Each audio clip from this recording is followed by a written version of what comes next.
حسبنا الله ونعم الوكيل نعم المولى ونعم النصير أعوذ بالله السميع العليم من الشيطان اللعين الرجيم بسم الله الرحمن الرحيم الحمد لله الذي لم يتخذ صاحبة ولا ولدا ولم يكن له ولي من الذل وكبره تكبيرا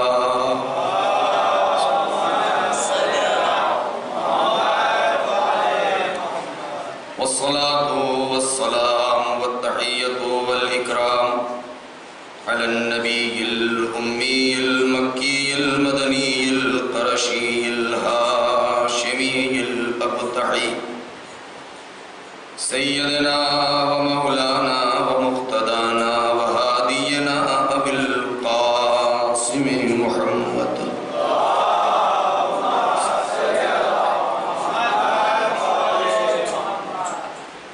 وعلى أهل بيته الطيبين الطاهرين الغر الميامين المعصومين الذين أذهب الله عنهم الرجس وطهرهم تطهيرا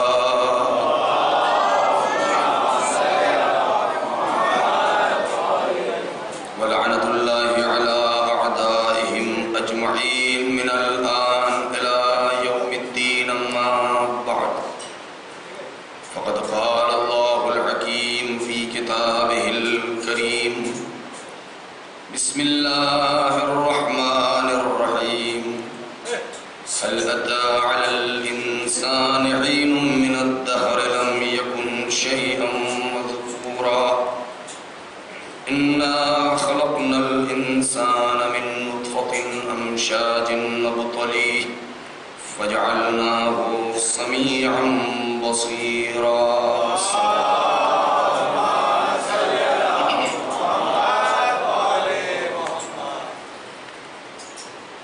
عزیزان محترم مومنین کرام،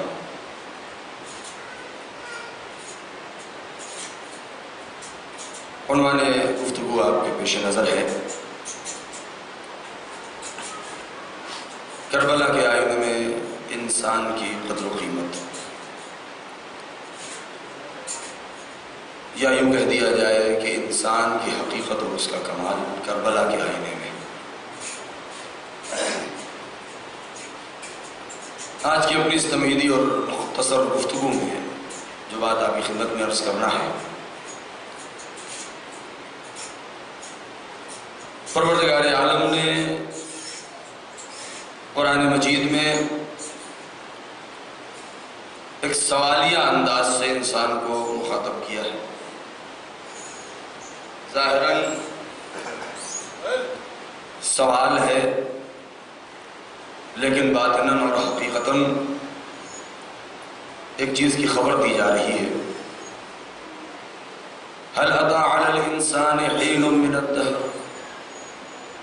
قرآن مجید کا بہت ہی مشہور اور معروف سورہ ہے، ہم اور آپ اس کی تلاوت کرتے رہتے ہیں کہ یہ سورہ 3 نام سے مشہور ہے، اور یہ تینوں نام اس سورہ کی پہلی ہی آیت میں ذکر ہوئے ہیں۔ سورہ هل أتى، سورہ دہر اور سورہ انسان۔ هل أتى على الإنسان حين من الدهر، کہنے کا مقصد یہ ہے کہ انسان اپنی قدر و قیمت کو پہچانے، یہی اس کا سب سے بڑا کمال ہے۔ بلکہ یوں کہا جائے کہ میں آپ کے سامنے نتیجہ گفتگو جو آخر میں بیان کیا جاتا ہے اس کو پہلے ہی بیان کر دیا جائے تو زیادہ بہتر ہے کہ انسان کی قدر و قیمت کیا ہے اور انسان کا کمال کیا ہے، کمال انسانیت کیا ہے۔ معمولاً ہوتا یہی ہے کہ نتیجہ گفتگو سب سے آخر میں بیان کیا جاتا ہے، لیکن نتیجہ گفتگو سب سے پہلے بیان کر دیا جائے تو بہتر اس لیے ہوگا کہ سوچنے میں آسانی ہوگی، گفتگو کرنے میں آسانی ہوگی۔ انسان کا سب سے بڑا کمال یہ ہے، سب سے بڑا باکمال انسان وہ ہے کہ جو انسان پیدا ہوا ہے انسان ہی بن کے دنیا سے چلا جائے۔ اس سے بڑا کمال انسان کا نہیں ہو سکتا، کیونکہ پروردگار عالم نے اسے انسان بنا کے بھیجا ہے اور وہ انسان ہی بن کے دنیا سے چلا جائے، یہی انسان کا سب سے بڑا کمال ہے۔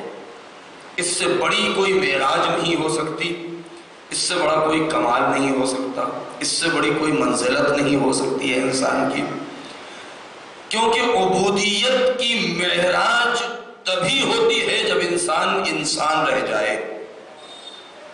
کیونکہ اگر انسان انسان نہیں رہ گیا تو مقام عبودیت میں آ ہی نہیں سکتا ہے۔ مقام عبودیت میں صرف انسان آئے گا۔ کیوں؟ اس لیے کہ میں آپ کو وہ موقع یاد دلانا چاہتا ہوں کہ مقام عبودیت میں شاید آپ کے اور ہمارے ذہن میں یہ بات پیدا ہو کہ انسان سے پہلے بھی ملائکہ موجود تھے اور انہوں نے بارگاہ پروردگار میں سجدہ کیا، تسبیح کی، تہلیل کی، تقدیس کی، یہاں تک کہ جب پروردگار عالم نے اس بات کا ارادہ کیا کہ وہ روئے زمین کے اوپر انسان کو پیدا کرے تو فرشتوں نے ہی سب سے پہلے اعتراض کیا کہ کیا ہم تیری تسبیح نہیں کرتے، کیا ہم تیری عبادت نہیں کرتے، کیا ہم تیری تقدیس نہیں کرتے؟ عرش الہی پر سبوح القدوس کی آوازیں گونج رہی ہیں، تکبیر کی آوازیں آ رہی ہیں، عرش الہی مزین ہے ان اذکار سے۔ پھر آخر وجہ کیا ہے؟ جب اس سے پہلے تسبیح موجود تھی، تہلیل موجود تھی، رکوع کیے جا رہے تھے، سجود کیے جا رہے تھے، عبادت پروردگار ہو رہی تھی، تو پھر اس کا مطلب یہ ہے کہ پھر اب انسان کے بظاہر پیدا کرنے کی کوئی ضرورت نہیں ہے۔ اس نقطۂ نظر سے یہ میری تمہیدی گفتگو ہے، انشاءاللہ آپ کو لطف آئے گا بعد میں، کہ جس میں پروردگار یہ کہہ رہا ہے کہ وَمَا خَلَقْتُ الْجِنَّ وَالْإِنسَ إِلَّا لِيَعْبُدُونَ، کہ ہم نے انسان اور جنات کو نہیں پیدا کیا مگر مقصد اصلی یہ ہے کہ وہ میری عبادت کریں۔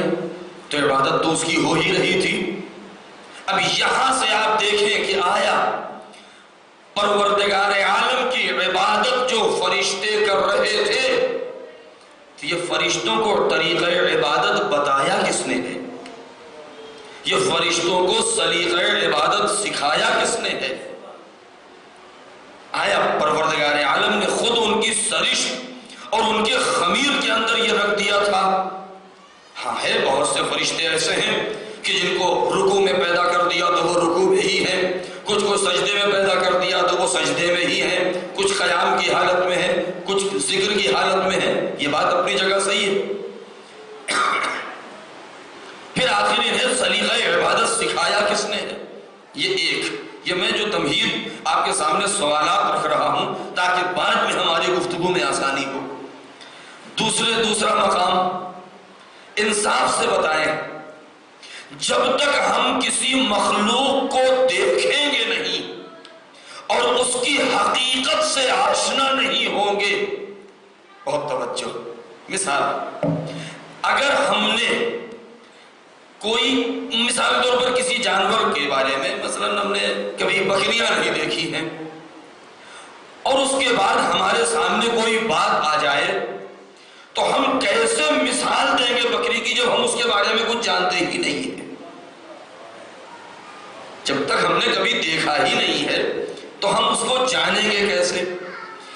آپ یہ بہتر جانتے ہیں، مجالس میں سنتے آئے ہیں کہ فرشتوں کی خلقت پروردگار عالم نے نور سے کی ہے، مادیات سے ان کا کوئی تعلق نہیں ہے، عالم مجردات میں وہ زندگی بسر کرتے ہیں، ان کی حقیقت کیا ہے، ان کی ماہیت کیا ہے، ان کا خمیر کس چیز سے بنا ہے، کوئی جانتا ہی نہیں ہے، جسم رکھتے نہیں ہیں، جسم و جسمانیات سے منزہ ہیں، مبرہ ہیں، ارواح کائنات ان کے قبضے میں ہے، حملۃ العرش بھی فرشتے ہیں، آسمان کو اٹھانے والے، آسمان کو روکنے والے بھی ملائکہ ہیں، عرش الہی کو سنبھالنے والے بھی فرشتے ہیں، تسبیح کرنے والے بھی فرشتے ہیں، رضوان جنت بھی فرشتے ہیں، یہ سب کے سب ملائکہ ہیں، جسم رکھتے بھی نہیں ہیں، ہڈیاں پائی نہیں جاتی ہیں، گوشت ہے نہیں ان کے اندر، آنکھیں پائی نہیں جاتی، بہت توجہ چاہتا ہوں، ان کے ہڈیاں ہے نہیں، کھال ہے نہیں، خون پایا نہیں جاتا ہے،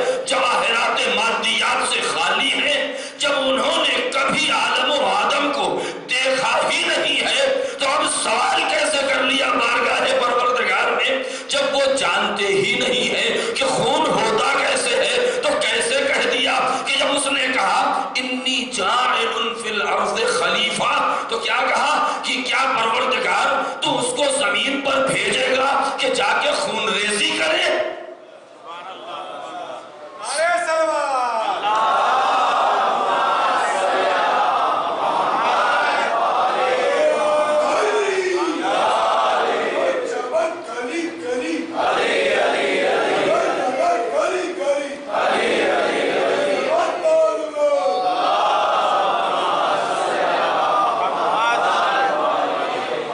فرشتے جسم رکھتے نہیں، کبھی کسی کا قتل ہوتے دیکھا نہیں، ان کے سامنے کوئی مرڈر ہوا نہیں، خون کسی کا بہایا نہیں گیا، کوئی ایسی مخلوق آئی نہیں کہ جس کو، کیونکہ وہ ابتدا کی بات ہے کہ جس وقت جناب آدم ابھی خلق نہیں ہوئے ہیں، کیا تو اس کو زمین پر بھیجے گا کہ وہ جا کے زمین پر خون ریزی کرے؟ اس کا مطلب یہ ہے کہ کوئی ذات ایسی تھی کہ جس کی بنا پر ان کے اندر یہ بات ذہن میں آئی اور انہوں نے اس چیز کو سمجھا۔ اب اگر ہم روایات کا سہارا لیں تو تسبیح و تہلیل ملائکہ کو سکھایا کس نے ہے؟ بہت توجہ چاہتا ہوں۔ فرشتوں کو سجدہ کرنے کا سلیقہ بتایا کس نے ہے؟ ایک مجلس میں میں نے اشارہ کیا تھا، ذرا سا اس سلسلے میں سن لیجئے کہ اب لفظ آ گیا ہے تو دیکھیے، سلیقہ عبادت الگ ہے، طریقہ عبادت الگ ہے۔ طریقہ عبادت یہ ہے کہ ہم نماز پڑھ رہے ہیں، قنوت کے لیے ہاتھ بھی اٹھا رہے ہیں، رکوع بھی کر رہے ہیں، سجدہ بھی کر رہے ہیں، زبان بھی ہلا رہے ہیں، سب کام کر رہے ہیں، کیا یہی طریقے سلیقہ عبادت ہے؟ نہیں، اسے طریقہ عبادت کہتے ہیں۔ سلیقہ عبادت اس روح عبادت کا نام ہے کہ جو ہمارے اسی طریقہ عبادت کو اس مرکز ہستی اور مرکز وجود سے ملا دے، اسی کا نام سلیقہ عبادت ہے۔ اب یہاں پر فرشتوں کو سکھایا کس نے؟ ہم اور آپ اپنی قدر پہچانے۔ میں پھر کہہ دوں کہ آج کی یہ میری گفتگو تمہیدی گفتگو ہے، ایک فاؤنڈیشن ہے تاکہ جب آئندہ گفتگو کریں تو بڑی آسانی سے ہم اپنا رابطہ برقرار کر سکیں کہ کس نے سکھایا ہے فرشتوں کو عبادت کا طریقہ، کس نے سلیقہ عبادت بتایا ہے، سب سے پہلے کس نے تسبیح کی ہے؟ روایت کہتی ہے کہ جب پوچھا گیا شیعیت کے بارے میں، اب یہاں پر ٹھہر جائیں، دیکھیے لفظ شیعہ کے معنی کیا ہیں؟ لفظ شیعہ کے معنی کیا ہیں؟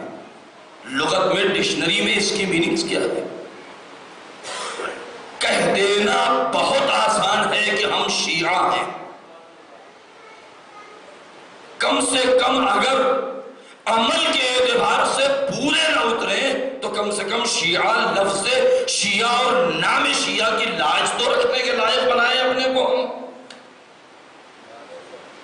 ابھی ایک خدا رحمت کرے ایک مرحوم کا انتقال ہو گیا ہے، ابھی ان کی تشییع جنازہ ہے۔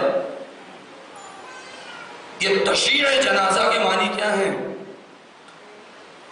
تشییع جنازہ، اسی تشییع سے آیا ہے شیعہ۔ تشییع جنازہ اسی لیے کہا جاتا ہے کہ انسان جنازے کے پیچھے پیچھے چلتا ہے، جدھر جدھر میت کو لوگ لے کر کے جاتے ہیں ادھر ادھر پوری پبلک اس کے پیچھے پیچھے جاتی ہے۔ تشییع کا مطلب ہی یہی ہے کہ پیروی کرنا، پیچھے پیچھے چلنا۔ اگر ہم شیعیان عالی ہیں اور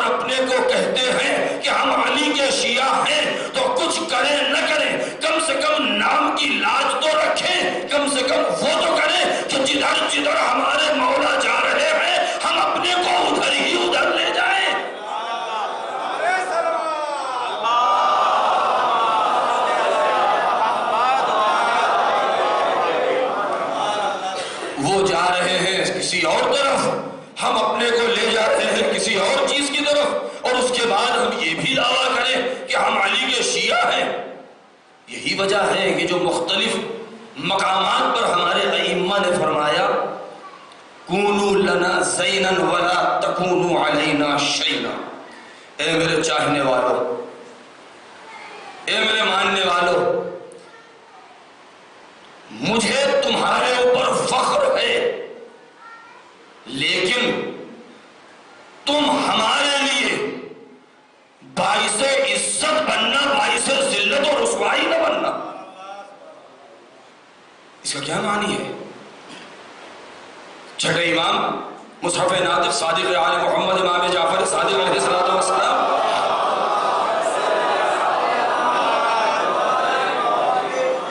یہ ارشاد فرماتے ہیں کہ تم ہمارے لیے باعث عزت بننا، یعنی جب کوئی تمہیں دیکھے تو ضرورت اس بات کی نہیں ہے کہ وقت نماز آئے تم مسجد میں جاؤ، وہ تمہیں سجدہ کرتا ہوا دیکھے، تم فرش عزا پر جاؤ، وہ تمہیں روتا ہوا دیکھے تب یہ سمجھے کہ ہمارا شیعہ ہے۔ نہیں، تم اپنے کو ایسا بناؤ کہ وہ بازار میں بھی اگر تمہیں دیکھے تو سمجھ جائے کہ تم امام صادق کے شیعہ ہو۔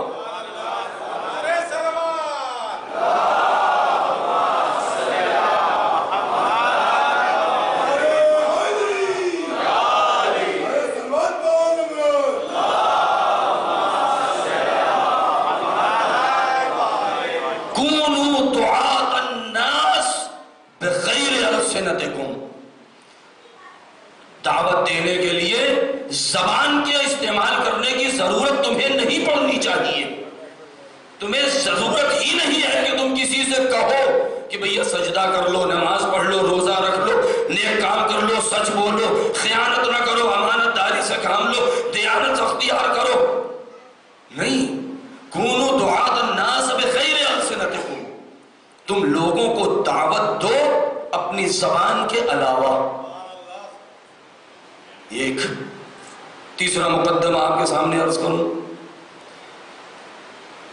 آٹھویں امام یہ فرماتے ہیں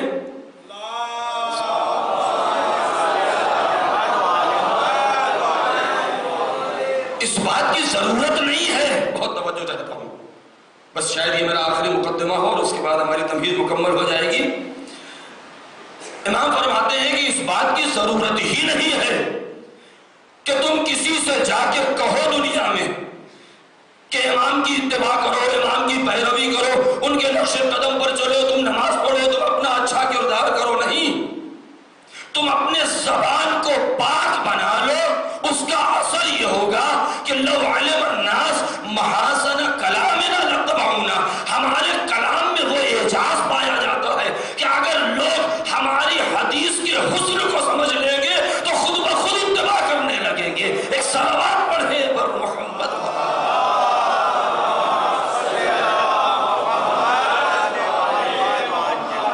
لو علم الناس محاسن کلامنا لاتبعونا، تمہارا کام صرف اتنا ہے کہ ہمارے اقوال کو ان تک پہنچا دو، ہمارے کلام میں خود اتنا حسن پایا جاتا ہے کہ لوگ سنیں گے تو وہ خود بخود اتباع کرنے لگیں گے۔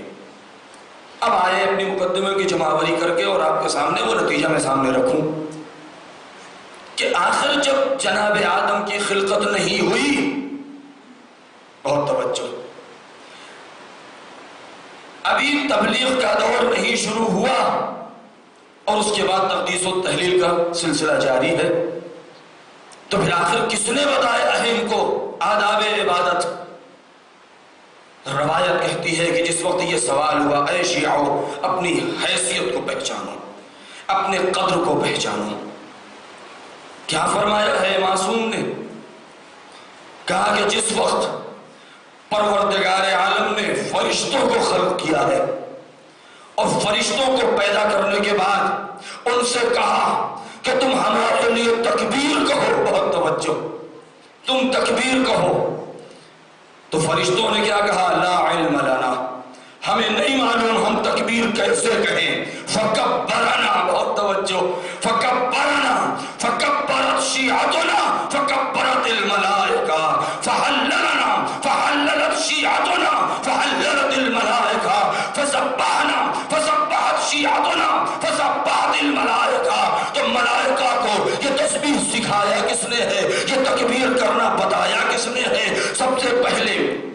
ہم نے تکبیر کی ہے اور ہم کو سن کے ہمارے شیعوں نے تکبیر کہی ہے، ہمارے شیعوں کو سن کے فرشتوں نے تکبیر کہنا سیکھ لیا ہے، ہم نے تحلیل کی ہے، ہم کو سن کے ہمارے شیعوں نے تحلیل کی ہے، ہمارے شیعوں کو سن کے فرشتوں نے تحلیل کرنا سیکھ لیا ہے۔ اب آپ اندازہ لگائیں کہ اگر علم آل محمد کے دائرے کو دیکھنا ہے، شیعوں کی عظمت کو دیکھنا ہے، تو آل محمد ہمیں ویسا شیعہ دیکھنا چاہتے ہیں کہ ہماری تحلیل سے ارے آداب تحلیل سیکھے آسمان کے فرشتے بھی، ایک صلوات پڑھے بر محمد و آل محمد۔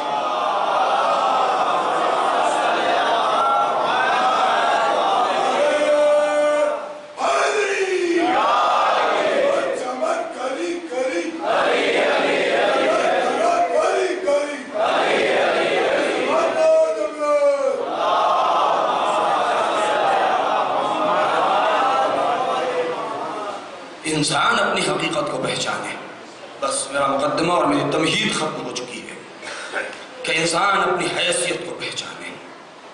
کربلا ایک ایسا آئینہ ہے، آئینہ تمام قد ہے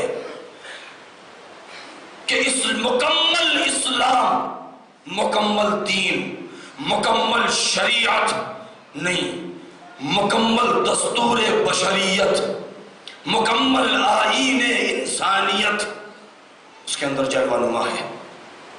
ایک ایسا آئینہ ہے، کربلا کو ایک پہلو سے نہ دیکھا جائے، کربلا کے اندر ایک جنبہ نہیں پایا جاتا ہے۔ کربلا ایک ایسی سرزمین ہے جہاں امام حسین علیہ السلام نے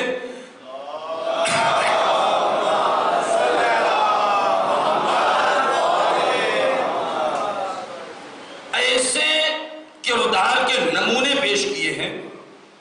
میں نے ایک جملہ کہا تھا کہ حسین ابن علی اگر چاہتے، بہت توجہ چاہتا ہوں، اگر امام چاہتے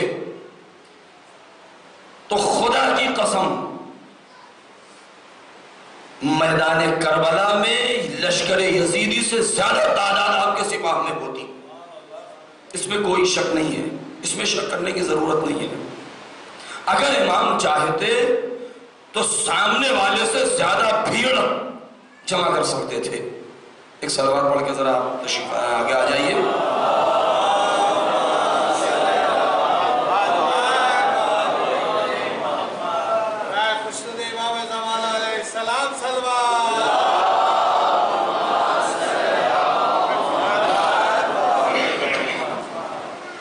امام مجمع اکٹھا نہیں کرنا چاہ رہے تھے، ورنہ مجمع اگر اکٹھا کرنا چاہتے تو میں نے جیسا کہ مجلس میں اشارہ کیا، اکثر چہرے وہاں میں دیکھ رہا ہوں کہ جو موجود تھے، کہ جس میں میں نے یہ گزارش کیا تھا کہ اتنا بڑا مجمع تھا باپ کا کہ اگر امام حسین علیہ السلام چاہتے تو اگر سامنے 30,000 کا مجمع تھا تو کم سے کم 50,000 افراد اکٹھا کر سکتے تھے۔ ایسی بات نہیں ہے، لیکن فرق کیا ہوتا؟ ممکن ہے کہ امام کے پاس 50,000 کا لشکر آ جاتا، لیکن پھر امام وہ حدیث نہیں بیان کر سکتے تھے، اس انداز سے فخر نہیں کر سکتے تھے کہ جس انداز سے آپ نے فخر کیا ہے کہ جیسے اصحاب مجھے ملے ہیں ویسے اصحاب کسی کو ملے ہی نہیں۔ 72 تھے۔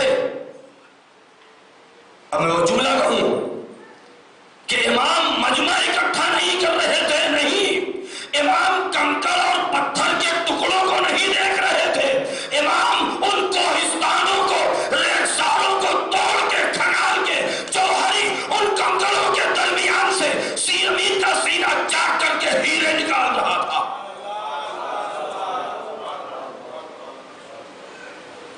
کہ جب ابو تراب کے لال نے زمین کے کلیجے کو نچوڑا ہے تو 72 قطروں میں کائنات کے جوہر نکلے گے۔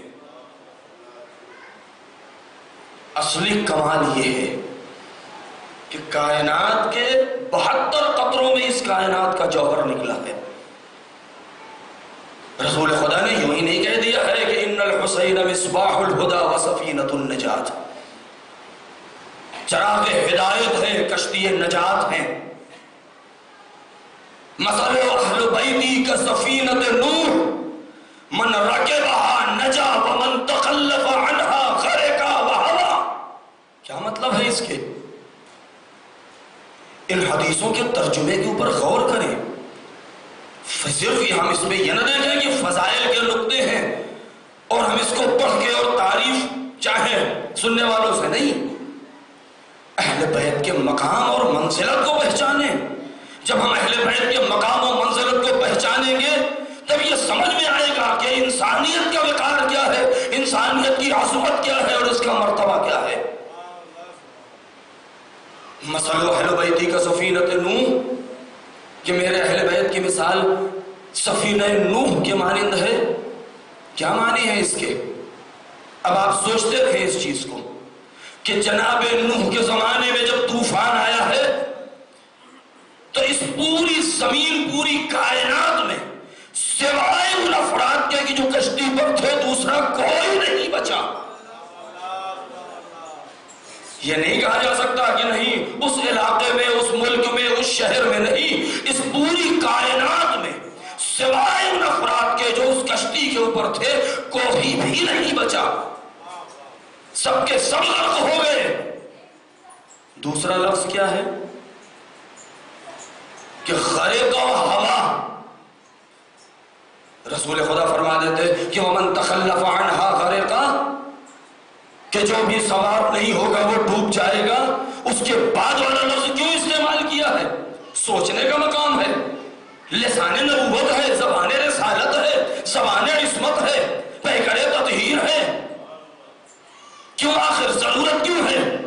ممکن ہے کہ آپ دیکھیں کہ ڈوبنے والے بہت ہوتے ہیں، کتنے ایسے ہوتے ہیں جو ڈوبتے تو ہیں لیکن ممکن ہے کہ انہیں تنکے کا سہارا مل جائے اور انہیں نجات مل جائے۔ لہذا پیغمبر نے یہ بھی کہا کہ وہ ڈوبیں گے، صرف ڈوبیں گے نہیں، غرقا و ہوا، ایسا ڈوبیں گے کہ ہمیشہ کے لیے فنا ہو جائیں گے۔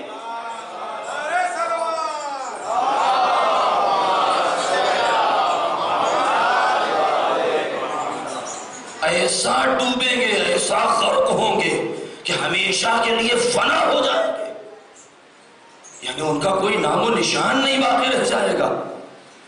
اگر اس دائرے کے بعد جو میں نے اب تک بیان کیا ہے ہم غور کریں تو شیعہ بن جانا، مسلمان کہلانا بہت آسان ہے، لیکن اپنے کو انسان بنا کے پیش کر دینا یہ سب سے مشکل ہے، کیونکہ انسان کا مرتبہ سب سے بلند ہے، سب سے بڑا ہے۔ مولا علی کہتے ہیں کہ مجھے تعجب ہوتا ہے ایسے انسان کے اوپر، اس ذات کے اوپر کہ جو تکبر کر رہا ہے، غرور کر رہا ہے۔ یا ایھا الانسان ما غرک بربک الکریم، پروردگار کہتا ہے اے انسان تجھے کس بات نے غرور کے اوپر آمادہ کر دیا ہے؟ مولا کہتے ہیں کہ یہ متکبر افراد جو غرور کرتے ہیں مجھے تعجب ہوتا ہے کہ ان کے اندر کی ذرا صفات تو دیکھو کہ یتکلموا بلحم یسمعوا بخرم یتنفسوا بعذب خرم ویسمعوا بعزم وینظروا بشحم، کہ ایسا انسان کہ تکبر بھی کر رہا ہے لیکن اپنی حقیقت کو دیکھے تو ایک سوراخ کے ذریعے سانس لیتا ہے، ہڈی کے ذریعے سن رہا ہے، چربی کے ذریعے دیکھ رہا ہے، گوشت کے ٹکڑے کے ذریعے سے بول رہا ہے، اور اتنے مختصر ہے بھی، اتنا محدود ہے، اور اس کے بعد بھی تکبر کر رہا ہے۔ کس بات پر تجھے تکبر نے پر مجبور کر دیا ہے؟ کس بات نے؟ یعنی یہ وہ مشعل ہدایت ہیں کہ جن کے ایک ایک کلمات انسانیت ساز ہیں۔ بس ایک ایک کلمات یہ سب مشعل ہدایت ہیں، اہل بیت علیہم السلام کی زندگی۔ اب میں آخری جملہ آپ کے سامنے عرض کروں کہ انسان کا آخری کمال اور آخری معراج کیا ہے؟ بہت سے لوگ جواب یہ دیتے ہیں اور جب دعا کرتے ہیں تو دعا میں یہ کہتے ہیں کہ پروردگار ہمیں جنت نصیب ہو۔ انصاف سے بتائیں، کیا جنت ہماری آخری منزل ہے؟ جنت ہماری آخری منزل نہیں ہے۔ ہم اپنے کو ایسا بنائیں، ایسا نہ بنائیں کہ ہم جنت کے مشتاق رہیں، ایسا بنائیں کہ جنت ہمارے انتظار میں رہے۔ جنت ہمارا انتظار کب کرے گی؟ شعور انسانیت انسان کے اندر پیدا ہو جائے، بصیرت پیدا ہو جائے، یہی انسان کا سب سے بڑا کمال ہے۔ کربلا کے میدان میں امام حسین علیہ السلام نے جو پیغام دیا ہے، مختلف زاویہ نظر سے دیکھا جا سکتا ہے۔ اگر کوئی انسان مسلمان نہیں ہے، قرآن نہیں پڑھتا، وہ بھی امام کے اس فرمان سے درس حاصل کر سکتا ہے۔ جو مومن ہیں، نماز پڑھنے والے ہیں، روزہ رکھنے والے ہیں، عبادت کرنے والے ہیں، ان کے لیے بھی ہے۔ دونوں طریقے سے آپ نے بیان فرمایا۔ یا شیعۃ اہل ابی سفیان ان لم یکن لکم دین وکنتم لا تخافون المعاد فکونوا احرارا فی دنیاکم۔ اے ابو سفیان کے ماننے والے، یزید کے ماننے والے، اگر تمہارے پاس دین نہیں ہے اور تم کو قیامت سے ڈر نہیں لگتا تو کم سے کم تم اس دنیا میں آزاد بن کے رہو۔ یہ حسین ابن علی کا درس آزادی ہے، درس حریت ہے۔ یہ اتنا جو مختصر سا جملہ ہے، اس کے اندر کون سے معارف پائے جاتے ہیں؟ یہ حریت کے معنی کیا ہے؟ یہ آزادی کا مطلب کیا ہے؟ کیا یہ آزادی کا مطلب وہی مطلب ہے کہ جس طریقے سے ہم آزادی سے زندگی بسر کر رہے ہیں؟ نہیں، اگر اس کے اندر اور گہرائی میں جائیں تب سمجھ میں آتا ہے کہ آزادی کسے کہتے ہیں اور غلامی کسے کہتے ہیں۔ آزادی کسے کہتے ہیں، غلامی کسے کہتے ہیں؟ اے دنیا والوں، تم اپنی فکر کو آزاد بنا کے رہو،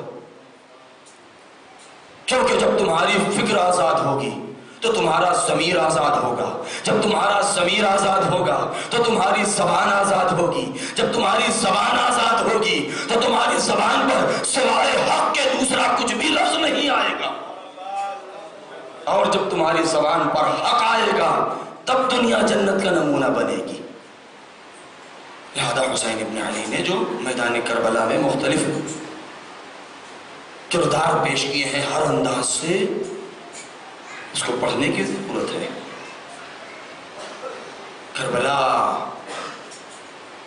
مشن ہے، تحریک ہے، کربلا حادثہ نہیں ہے۔ کتنے ایسے افراد ہیں، نماز ہو رہی ہے، اذان ادھر بھی ہو رہی ہے، اذان ادھر بھی ہو رہی ہے، قرآن پڑھنے والے ادھر بھی ہیں، قرآن پڑھنے والے ادھر بھی ہیں، حافظ قرآن ادھر بھی ہیں، حافظ قرآن ادھر بھی ہیں، پھر یہ اتنا بڑا فرق کیوں ہے 180 ڈگری کا؟ کوئی تو بات ہوگی، وجہ کیا ہے؟ دیکھیے امام حسین علیہ السلام نے جو مختلف اقوال ہیں آپ کے، کیا کہا؟ جب امام خطبہ پر خطبہ دیے جا رہے ہیں، تقریر پر تقریر کیے جا رہے ہیں، یہاں تک کہ 2 محرم سے لے کر کے 9 محرم کی رات شب عاشور اور صبح عاشور آپ نے آخری خطبہ جو دیا ہے اور عمر سعد سے جو آپ کی گفتگو ہوئی ہے، وہاں تک کتابوں میں موجود ہے۔ آخری میں آپ نے کیا کہا؟ کہا اب میں سمجھ گیا کہ تمہارے دلوں کے اوپر، تمہاری ذہن کے اوپر میری بات کا اثر کیوں نہیں ہو رہا ہے، کہ اس لیے کہ قد ملئت بطونکم من مال الحرام، چونکہ تمہارے پیٹ مال حرام سے بھر چکے ہیں۔ جب جس کے پیٹ مال حرام سے بھرے ہوں گے، ارے ایک عام انسان کیا، اگر معصوم بھی نصیحت کرے گا تو اس کے اوپر اثر نہ ہوگا۔ ایک صلوات پڑھے بر محمد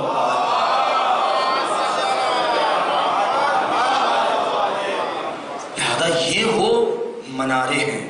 بس میری تمہید مکمل ہو چکی ہے، اب انشاءاللہ کل سے جو میں اپنی اصلی گفتگو شروع کروں گا، اس میں انشاءاللہ آپ کو لطف آئے گا کہ کربلا ایک اس چرواگاہ کا نام ہے کہ جہاں ہر طریقے کے پیکر ہیں، ہر طریقے کے کردار ہیں، ہر طریقے کے کیریکٹر ہیں۔ 6 مہینے کے بچے سے لے کر کے، یہ جملہ میں نے کہا ہے کبھی کہ کربلا ایک ایسی سرزمین کا نام ہے جہاں 6 مہینے کے اصغر سے لے کر کے 95 سال کے جناب مسلم ابن اوسجہ کہ دونوں کے کردار کی ہم آہنگی کا نام ہے کربلا. دونوں کے کردار کی ہم آہنگی کا نام ہے کربلا.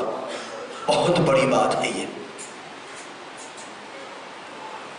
72 زبانیں ہیں، سب کے زبان پر ایک ہی لفظ ہے. 72 سینے ہیں، سب کے سینوں میں ایک ہی دل دھڑک رہا ہے. اسے کہتے ہیں اتحاد، اسے کہتے ہیں کربلا. عزادارو، آج 11 محرم ہو چکی ہے. قسم خدا کی، فرش عزا جو امانت ہے زینب کی، اگر زینب کبریٰ نہ ہوتی تو یہ کربلا شہدائے کربلا کے ساتھ سرزمین کربلا پر دفن ہو گیا ہوتا. لیکن اس حسینی پیغام کو لے کر کے کوفہ اور کوفہ سے شام اور شام سے مدینے اور پھر مدینے سے پوری دنیا میں جس نے عام کیا ہے اس کا نام ہے زینب. زینب کس ذات کا نام ہے؟ آپ سوچیں یہ سارے مقامات صرف آنسو بہا کے ہم مصاب ہو جائیں، یقیناً مصاب ہوں گے، ہمیں ثواب ملے گا، لیکن کبھی اس بات پر غور کریں. شمشیر لے کر کے بھوکے پیاسے سہی مگر تلوار لے کر کے میدان میں اتر جانا، دشمن کا مقابلہ کر لینا، گردن کٹا دینا آسان ہے، لیکن ہاتھ پسے گردن سے بندھے ہوئے ہو، ظالم تخت کے اوپر بیٹھا ہو، نیزہ بردار کھڑے ہو، بھائی کا سر دشت تنا میں رکھا ہو، اس کے بعد ایک خاتون حاکم کی آنکھوں میں آنکھیں ڈال کے اعلان حق کر دے، یہ بہت مشکل ہے. اسے کہتے ہیں کمال، اسے کہتے ہیں معراج صبر. کہ جب ایک مرتبہ پوچھا ہے کیف رأیت صنع اللہ بأخیک یا زینب، یہ حاکم پوچھ رہا ہے، نعوذ باللہ کہہ کیا رہا ہے؟ 2 جملے اس نے کہے ہیں. پہلا جملہ کہا ہے کیف رأیت صنع اللہ بأخیک یا زینب، اے زینب آپ نے کیا دیکھا، خدا نے آپ کے بھائی کے ساتھ کیا کیا ہے؟ استغفر اللہ. یعنی وہ اپنے زعم ناقص میں، حکومت کے زعم میں وہ جملہ جو استعمال کر رہا ہے کہ یہ جو حسین کا قتل ہوا ہے یہ معاذ اللہ خدا نے کیا ہے. تو جناب زینب کیا کہتی ہیں؟ ما رأیت الا جمیلا، کہ میں نے سوائے حسن و جمال کے کچھ دیکھا ہی نہیں. اللہ اکبر. بھائی کا سر نو کے نیزہ پر آ جانا جمال ہے، اصغر کے گلے پر تیر لگ جانا اچھائی ہے، اکبر کے سینے پر پرچی کا پھل لگ جانا کیا حسن ہے، قاسم کی لاش پامال ہو جانا کیا یہ زیبائی ہے، اور محمد کا قربان ہو جانا کیا یہ جمال ہے؟ نہیں. پھر جمال کیا ہے؟ ما رأیت الا جمیلا، میں نے سوائے حسن و جمال کے کچھ دیکھا ہی نہیں ہے. ارے جمال اور حسن اور زیبائی اور خوبصورتی کا اعلان تو تب ہوا ہے کہ زینب کے ہاتھ بندھے ہوئے ہیں، لیکن اسی دربار میں مؤذن تکبیر کی آواز بلند کر رہا ہے. تب زینب نے کہا دیکھو میں نے سوائے خوبصورتی کے کچھ دیکھا ہی نہیں ہے. کیا مطلب ہے؟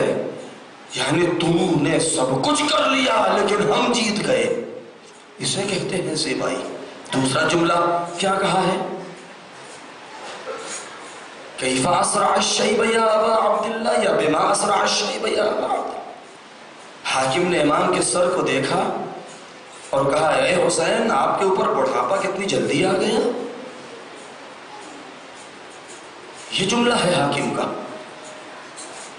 ثانیہ زہرا کیا کہتی ہیں؟ ثانیہ زہرا نے کہا کہ اے ظالم میرے بھائی کو بوڑھا مت کہے، میرے بھائی کو بوڑھا مت کہے. ارے اکبر کی جدائی نے اسے بوڑھا کر دیا ہے. عزاداروں آج 11 محرم ہے. کون سی قیامت کی تاریخ حسین کا ماتم کرنے والوں، اے سکینہ کے رخساروں کا پرسہ دینے والوں، اے سکینہ کی پیاس کو یاد کر کے رونے والوں، اے بشیر کا ماتم کرنے والوں، ذرا سوچیں تو صحیح، ایک جملہ ذرا سوچیں، جب سوچیں گے تو رلائی آئے گی، آپ کی آنکھیں نم ہو جائیں گی۔ دنیا میں قتل بہت ہوتے ہیں، کسی کا قتل ہو جانا جب دن گزرتا ہے تو انسان کا زخم مندمل ہو جاتا ہے، لیکن آپ اس کوکھ جلی ماں سے پوچھئے کہ جس کی مانگ بھی اجڑ گئی ہو، جس کی گود بھی اجڑ گئی ہو، اے عزادارو، کیا وہ ماں کبھی زندگی میں اس غم کو بھول پائے گی؟ ذرا سوچیں اس چیز کو۔ کیا یہ ظلم کون سا کلیجہ پایا جاتا تھا یا کون سے پتھر دل تھے ان سینوں میں؟ ایک ماں ہو کربلا سے کوفے تک اور کوفے سے شام تک کہ جس کی مامتا رہ رہ کے مچل رہی ہو، ہائے صرف اس نے اپنے بچے کو قتل ہوتے نہیں دیکھا ہے۔ ذرا تصور کریں اگر ماں اپنے بچے کو قتل ہوتا ہوا دیکھے تو شاید صبر کر لے، لیکن ذرا رباب کے دل سے پوچھے کہ رباب نے کیسے برداشت کیا ہوگا کہ جب خود بے کجاو اونٹوں کے اوپر جا رہی ہے اور پہلو میں ایک ننھا سا سر حائلوں کے نیزہ پر جب رباب کی نظر پڑتی رہی ہوگی، ایک مرتبہ ارے قوم کی گرمی مچل جاتی رہی ہوگی۔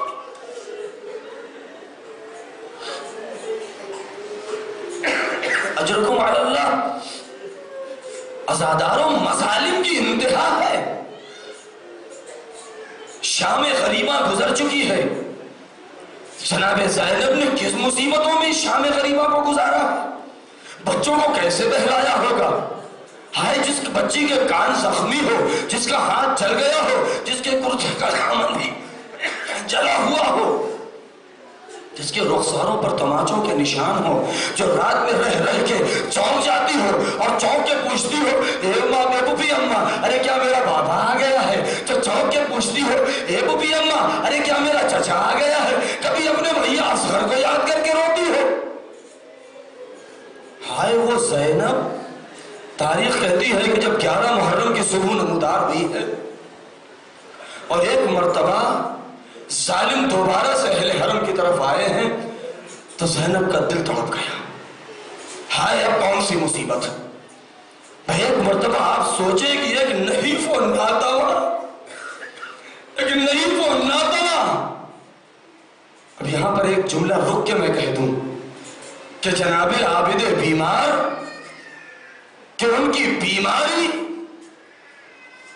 ہمیشہ کی نہیں تھی، معاذ اللہ، مصلحت کی بنا پر میدان کربلا میں ان کو یہ بیماری ہوئی تھی تاکہ چراغ امامت گل نہ ہونے پائے،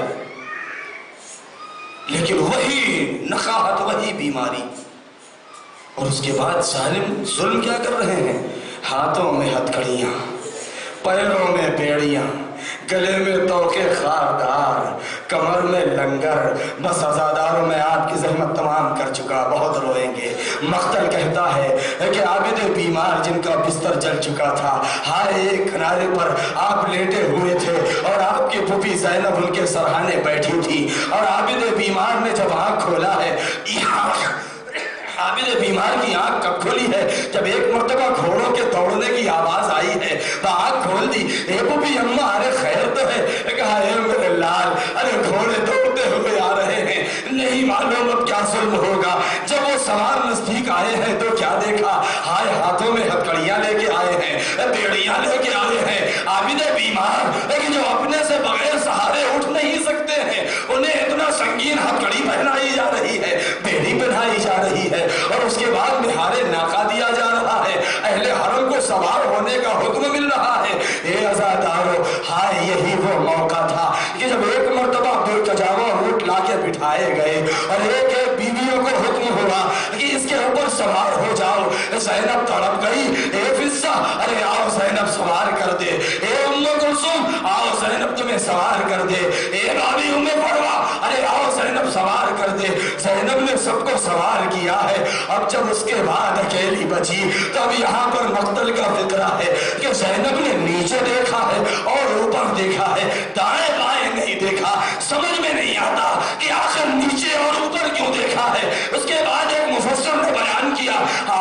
زینب اپنی مجبوری کو دیکھ رہی ہے، اپنا سوٹ کی بلندی کو دیکھ رہی ہے، شاید مدینہ یاد آ گیا ہو، فرات کا رخ کیا ہوگا، اے بھیا عباس، ارے تم نے وعدہ کیا تھا کہ جس طریقے سے لے کے جا رہے ہیں ارے واپس لے کے آئیں گے، اے بھیا ارے کیا اپنی بہن کو سوار نہ کرو گے؟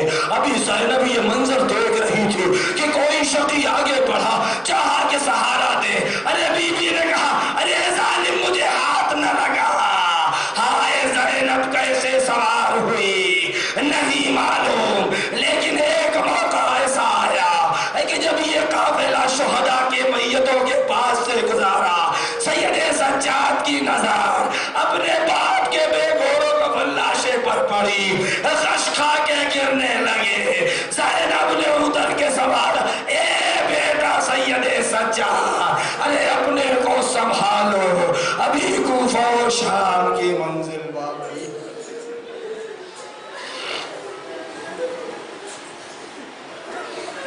الا لعنت اللہ علی القوم الظالمین وسيعلم الذين ظلموا أي منقلب ينقلبون۔ الہی بحق الزہراء وابیہا وبعلہا وبنیہا والسر المستودع فیہا، پالنے والے ہمارے اس عمل کو قبول فرما، تمام مومنین و مومنات کے گناہوں کو بخش دے۔ پروردگار آج جو جناب ذکی حیدر صاحب جن کا انتقال ہوا ہے، پالنے والے انہیں جوار معصوم میں جگہ میں رحمت فرما۔ پروردگار ہمیں عالم و عامل بنا دے، ہمارے امام کے ظہور میں تعجیل فرما، جو مریض ہیں ان کو شفا مرحمت فرما۔ ربنا تقبل منا انک انت السمیع العلیم۔